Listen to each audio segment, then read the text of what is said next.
அனைவருக்கும் என்னுடைய அன்பான மாலை வணக்கத்தை தெரிவித்துக் கொள்கின்றேன். சின்மயா மிஷன் அவர்கள் முன்னின்று அவர்களுடைய சின்மயா யுவ கேந்திரா மிக முக்கியமான ஒரு விஷயத்தை நம்முடைய மாணவ செல்வம் முன்னால், இளைஞர்கள் முன்னால் வைத்திருக்கின்றார்கள். பாரதி யார்? Mahakavi Bharati such a complex personality. நீங்க அவரை பற்றி படிக்க படிக்க படிக்க அவரை இன்னும் ஆழமாக நீங்கள் நேசிக்க ஆரம்பிக்கும் பொழுது அவருடைய பல பரிமாணங்களை நீங்க பார்க்க ஆரம்பிப்பீங்க. Like every man is a product of his times. Subramania Bharati ji is a person beyond his time. இன்னைக்கு காசி போய், வாரணாசி போய், சுப்பிரமணிய பாரதி அவர்கள் அங்க தன்னுடைய அத்தையோடு 15 வயது இருக்கும் பொழுது அங்க போய் தங்கி இருக்கார். You can go to the house. இளைஞர்கள், நம்முடைய குழந்தைகள்லாம் காசி போகும்பொழுது you should make it a point to visit the place where Mahakavi Subramania Bharathiji state தேர். அந்த கங்கை காட் எங்கேயெல்லாம் போய் உட்கார்ந்து இருந்தாரு, எப்படி அவருக்கு அந்த ஸ்பிரிச்சுவல் நாலேஜ் பெருசா வந்துச்சு, எந்த அளவுக்கு அவருடைய பரிணாமம் என்பது ஸ்பிரிச்சுவாலிட்டியை நோக்கி போச்சு, அங்க போனீங்கன்னா பார்க்கலாம். When you go to Ettayapuram, the place he was born, 1882 எங்க பிறந்தாங்களோ, when you go there, you will see such a conservative, complex society, born in a certain household, the social discrimination around him. அது எப்படி பாரதி அவர்களுடைய ஆரம்பகால வாழ்க்கையெல்லாம் அது தீர்மானித்தது என்பதையும் பார்க்க முடியும்.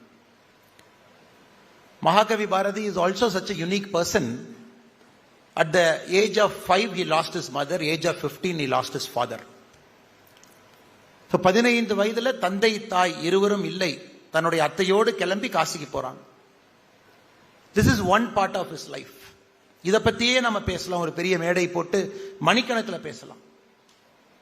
காசியில சுப்பிரமணிய பாரதி அவருடைய வாழ்க்கை, அதையே நீங்க மணிக்கணக்கில் பேசலாம். காசியிலிருந்து வந்த பிறகு சுதேசமித்ரன் பத்திரிகையில இணை ஆசிரியராக பணிபுரிகிறாங்க, இந்தியா பத்திரிகையில ஆசிரியராக பணிபுரிகிறாங்க. அந்த காலகட்டத்தை மட்டும் திரும்ப எடுத்து இன்னொரு பரிமாணமா பேசலாம். இந்தியன் நேஷனல் காங்கிரஸ் மீட்டிங் எல்லாம் போறாங்க, Varanasi meeting, west Bengal meeting போறாங்க.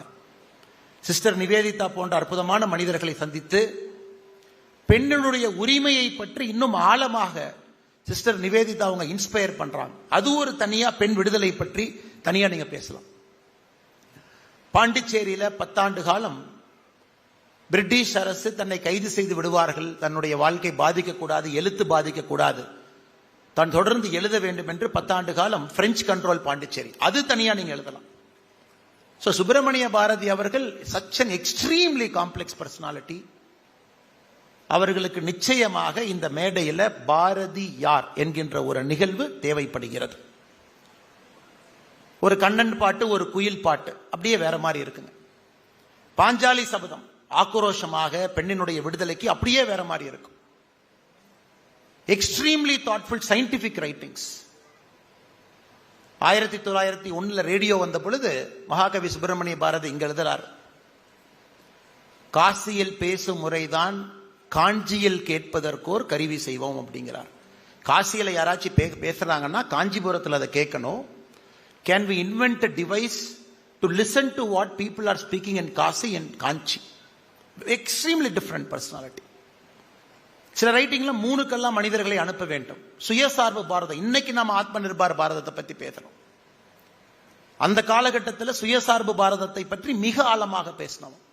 சோ எல்லா பரிமாணங்களும் இருக்கக்கூடிய ஒரு போயட்டாகவும் சரி, ஒரு ப்ரோஸ் ரைட்டராகவும் சரி, லாங் ஃபார்ம் ரைட்டிங்லையும் சரிங்க, ஷார்ட் ஃபார்ம் ரைட்டிங்லையும் சரி, எல்லா விஷயத்திலையும் கூட தன்னுடைய காலத்தை தாண்டி நிற்கக்கூடிய ஒரு கவிஞன், ஒரு சமூக போராளி, ஒரு சுதந்திர போராட்ட வீரர், பெண்ணினுடைய விடுதலைக்காக பாடுபட்டவர். Like all great heroes, his personal life was extremely challenging. எல்லா பெரிய மனிதர்களுக்கும் எப்படி அவருடைய தனிப்பட்ட வாழ்க்கை ஒரு சேலஞ்சோ, மகாகவி Subramaniya Bharathi had a very challenging personal life. Like all great people who are, they say the blessing of Saraswati sometimes is also the curse of Saraswati. All great people, they live 38, 39, 40, some of the greatest mathematicians in our life. They say it is also the curse of Saraswati. சரஸ்வதியினுடைய அருளை பெற்றவர்கள் 39-40 வயது தாண்ட மாட்டாங்க. நிறைய பேர் எடுக்கலாம். ராமானுஜம் ஐயாவில் இருந்து 1882 பிறந்தாங்க. 1921 எக்ஸாக்ட்லி 39 இயர்ஸ். டிசம்பர் 11 பிறந்தாங்க, செப்டம்பர் 11 இறந்துட்டாங்க. அவருடைய வாழ்க்கை உன்னிப்பாக நாம் நிறைய தெரிந்து கொள்ள வேண்டும். இன்னைக்கு மேலே இருக்கக்கூடிய நம்முடைய துறவிகள் எல்லாம் சின்மயா மிஷன் சார்பாக இங்கே வந்திருக்கக்கூடிய சுவாமினி விமலானந்தா அம்மா அவர்கள் மேடையின் மீது நம்மோடு இருக்கின்றார்கள். சுவாமி அனுகூலானந்தா அவர்கள் நம்மோடு இருக்கின்றார்கள். சுவாமி மித்ரானந்தா அவர்கள் நம்மோடு இருக்கின்றார்கள். ஸ்ரீமதி மேனகா அவர்கள் இருக்கின்றார்கள். பிரம்மச்சாரி விக்னேஷ் சைத்தன்யா ஜி அவர்கள் நம்மோடு இருக்கின்றார். It is an attempt by the Chinmaya Yuva Kendra to expose the multi-facets of Mahakavi Bharati, his different personalities of Mahakavi Bharati to young audience. It is only an event where உங்க curiosity கொஞ்சம் develop பண்ணி விடுறாங்க. Nobody in this stage, whatever drama we put, nobody can do justice to Mahakavi Bharati in 3 hours or 4 hours or 5 hours. There is a great man called Sini Vishwanathan Ayya, who's 90 years now. 90 years இன்னைக்கு இருக்காருங்க. 90 years அவருடைய life முழுவதுமே மகாகவி பாரதியினுடைய லைஃபை research பண்றதுக்கு மட்டும் dedicate பண்ணி, just a few months back, our Honorable Prime Minister Narendra Modi ji, in his home in Delhi, he released the collected works of Sini Vishwanathan Ayya. அந்த நிகழ்ச்சியில் சீனி விஸ்வநாதன் அவர் பேசுறாங்க, இப்பதான் நான் சர்ஃபேஸே டச் பண்ணியிருக்கேன். A person who is at the age of 90, who dedicated his whole life researching Subramania Bharati, who has presented 18 volumes of book on that day about a few months back in Prime Minister's house. He says we are only scratching the surface of Mahakavi Bharati's thinking. ஆனால் இந்த நிகழ்வை பொறுத்தவரை நிச்சயமாக they are only kindling something inside you. அதை இன்னும் நீங்க எடுத்து அவர் மீது ஒரு பெரிய காதலோடு அதை நீங்க இன்னும் பல பரிணாமங்களை நீங்க கற்றுக்கொள்ள வேண்டும் என்று சின்மய யுவகேந்திரா அவர்கள் அதை ஏற்பாடு செய்திருக்கின்றார்கள். மிகச் சிறப்பான நிகழ்வு. Just like all great people, when he died, history says only 14 people turned up for his funeral. So never a people-pleasing person, always wrote what he felt is right, never cared about accolades. In fact, the story goes in Sudeshamitran, when he was earning a salary of 80 rupee, one of his followers was jobless, unemployed. He employed that unemployed person with him by paying him 18 rupees. So he got 62 net. So அவருக்கு 18 ரூபா, இவருக்கு 80 ரூபா. 10 ஆண்டு காலம் புதுச்சேரியில் இருக்கும் பொழுது, Pondicherry, the current பாண்டிச்சேரியில் இருக்கும் பொழுது, his wife Chellamal, she said, look, what are you doing? 10 years exile outside. You cannot even cross this boundary. You cannot even enter the British controlled territory. What are we trying to achieve? I am leaving back to British controlled India. நீங்க இங்க இருங்க. அதையெல்லாம் தாண்டி நின்று 39 ஆண்டுகள்ல இவ்வளவு விஷயம் பேசியிருக்கிறாங்க. Imagine that India will get independence. Even before he died, அதுக்கு ஒரு போயம் எழுதியிருக்கார். ஆடுவோமே பல்ல பாடுவோமே ஆனந்த சுதந்திரம் அடைந்து விட்டோம் என்று பாடுவோம். இமேஜினேஷன் 26 இயர்ஸ்க்கு முன்னாடி அதை சொல்லிட்டு இறந்து போறாரு. அதனால் நிச்சயமாக இன்னைக்கு இந்த நடக்கக்கூடிய விழாவில் the drama that we are going to see, the visual representation of Mahakavi Bharati's life, I am sure it is going to kindle something inside you. It will touch something inside you. அவருடைய வார்த்தையை பாருங்க, எனக்கு ரொம்ப ரொம்ப பிடித்த ஒரு வார்த்தை. எப்படி இருக்கணும் ஒரு ஸ்பிரிட், ஒரு ஃபயர் எப்படி இருக்கணும்? நரைகூடி கிளப்பருவம் எய்தி கொடுங்கூற்று கிரையான பின் மாயும் பல வேடிக்கை மனிதர்களைப் போல நான் வீழ்வேன் என்று நினைத்தாயா? அந்த ஸ்பிரிட் என்ன இருக்கும் பாருங்க. நான் அப்படியே ஏஜ் ஆகி, எனக்கு அப்படியே வயசாகி, அப்படியே கேலி பேசி மற்ற மனிதர்களைப் போல் நான் இறந்து விடுவேன் என்று நினைத்தாயான். So every day in his life was like a fire. I think this is something the youth of this country should inculcate in us, and we should develop this rebellion spirit also in a positive way, and more importantly always believe in our own God given potential. அது மகாகவி பாரதியினுடைய அற்புதமான ஒரு விஷயம். God given potential. God given potential. எப்பொழுதுமே ஒரு மேல மிகப்பெரிய ஒரு நம்பிக்கை, சக்தியின் மீது, பராசக்தியின் மீது மிகப்பெரிய ஒரு நம்பிக்கை. அவருடைய ரைட்டிங்ஸ்ல அந்த ஃபைன் சேஞ்சை நீங்க பார்க்கலாம். காட் உள்ள வந்ததுக்கு அப்புறம் அந்த fine change in is writing from 1900 to 1920 you can see the shift in his writing. அதையெல்லாம் கூட நீங்கள் இன்னும் படிக்க வேண்டும், பரவசப்பட்டுக் கொள்ள வேண்டும் அவரை பார்த்து. நிச்சயமாக பல மகாகவி பாரதிகள் இங்க உள்ள இருக்கிறாங்க. நீங்க வெளியே வரணும். You should allow your inner potential to come out. and use it for the betterment of our country. He never traveled beyond Bharat. Mahakavi Bharat எங்கேயும் போலீங்க. ஐயா சொன்னாங்க ஃபிஜியை பத்தி பேசியிருக்காங்க. Yes, he spoke about Fiji. People who are suffering there never went there. If you look at the contemporary of Mahakavi Bharati, எல்லாருமே வெளியே போனவங்க. மகாத்மா காந்தி அவர்களும் சுப்பிரமணிய பாரதி அவர்களும் சென்னையில் 1919 மீட் பண்றாங்க. They had a very brief meeting. Rajaji ஐயாவுடைய வீடு சென்னையில் நம்பர் 2 கத்தீட்ரல் ரோட்ல they meet very briefly. And Mahakavi Bharati was in a big rush. He wants to go and attend a public meeting பீச்ல.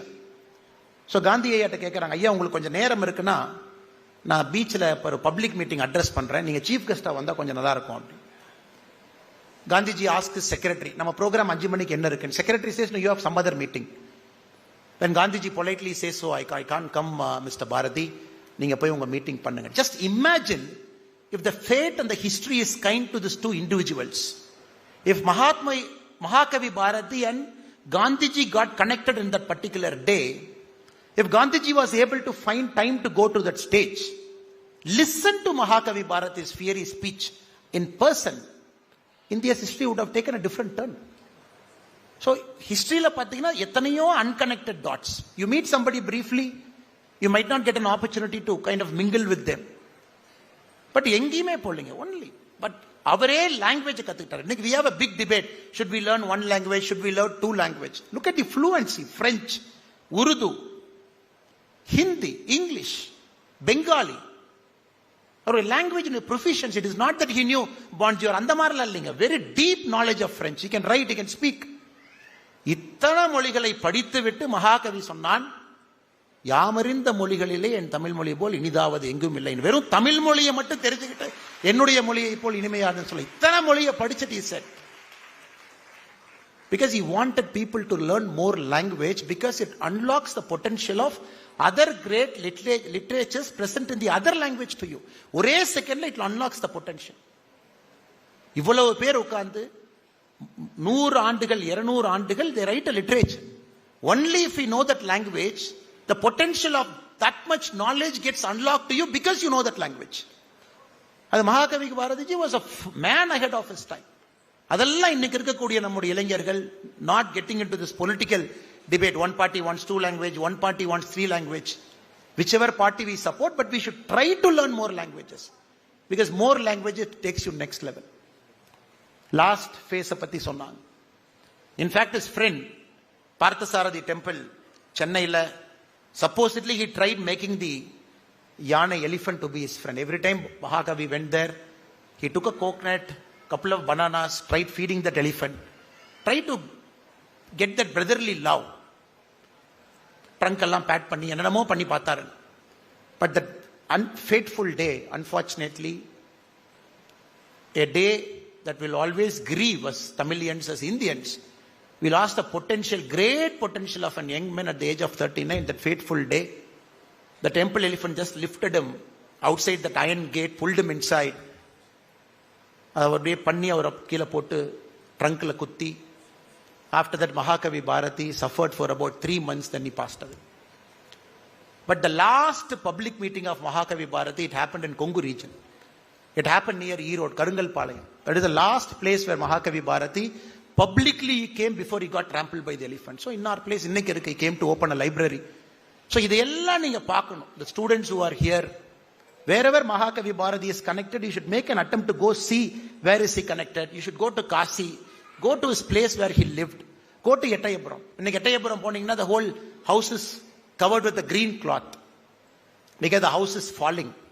It is in a dilapidated condition. இன்னைக்கு ஒரு green cloth வச்சு எட்டயபுரத்துல மகாகவி பாரதியினுடைய வீட்டை மறைச்சு வச்சிருக்காங்க.